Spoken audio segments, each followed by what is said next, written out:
ಒಂದು ಸೈಡ್ ಅಲ್ಲಿ ನಾನು ಒಂದು ದೊಡ್ಡ ಪಾತ್ರೆ ತಕೊಳ್ತೀನಿ, ಗ್ಯಾಸ್ ಆನ್ ಮಾಡ್ತೀನಿ, ಕೊಕೊನಟ್ ಆಯಿಲ್ ಹಾಕ್ತೀನಿ, ಸಾಸಿವಿ, ಕರ್ಬೇವು ಸೊಪ್ಪು, ನೀರುಳ್ಳಿ ಹಾಕ್ತೀನಿ, ಚೆನ್ನಾಗಿ ಫ್ರೈ ಮಾಡ್ತೀನಿ.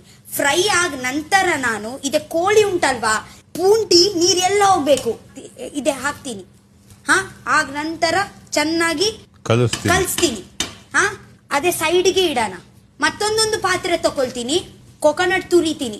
ತುರಿದ ನಂತರ ಒಂದು ಪಾತ್ರೆದಲ್ಲಿ ಅದೇ ತುರಿದ ಕೊಕೊನಟ್ ಹಾಕಿ ಚೆನ್ನಾಗಿ ಹೀಗೆ ಮಾಡಿ ಫ್ರೈ ಮಾಡ್ತೀನಿ. ಸ್ವಲ್ಪ ಟರ್ಮರಿಕ್, ಹಲಸಿನ ಪೌಡರ್ ಹಾಕ್ತೀನಿ. ಹಲಸಿನ ಪೌಡರ್ ಅಲ್ಲ, ಅರಿಶಿನ ಪೌಡರ್ ಹಾಕಿ ಚೆನ್ನಾಗಿ ರೋಸ್ಟ್ ಮಾಡ್ತೀನಿ. ಇದೆಲ್ಲ ಬಿಸಿ ಮಾಡಿದ್ದೀನಿ ಅಲ್ವಾ, ಅದೆಲ್ಲ ಗ್ರೈಂಡ್ ಮಾಡಿದ ನಂತರ ಒಂದು ಪೇಸ್ಟ್ ಆಗುತ್ತೆ. ಕೋಳಿ ಬೇಯಿಸ್ತಾ ಉಂಟು, ಆ ಪೇಸ್ಟ್ಗೆ ನಾನು ಎಲ್ಲ ಚಿಕನ್ ಮೇಲೆ ಹಾಕ್ತೀನಿ. ಸೊ ನೀರ್ ಹಾಕ್ತೀನಿ, ನಾನು ನೀರ್ ಹಾಕಿ ಕುದಿಸ್ತೀನಿ. ಆಯ್ತಲ್ವಾ ಕೋಳಿ ಸಾರು. ಒಂದು ಸೈಡ್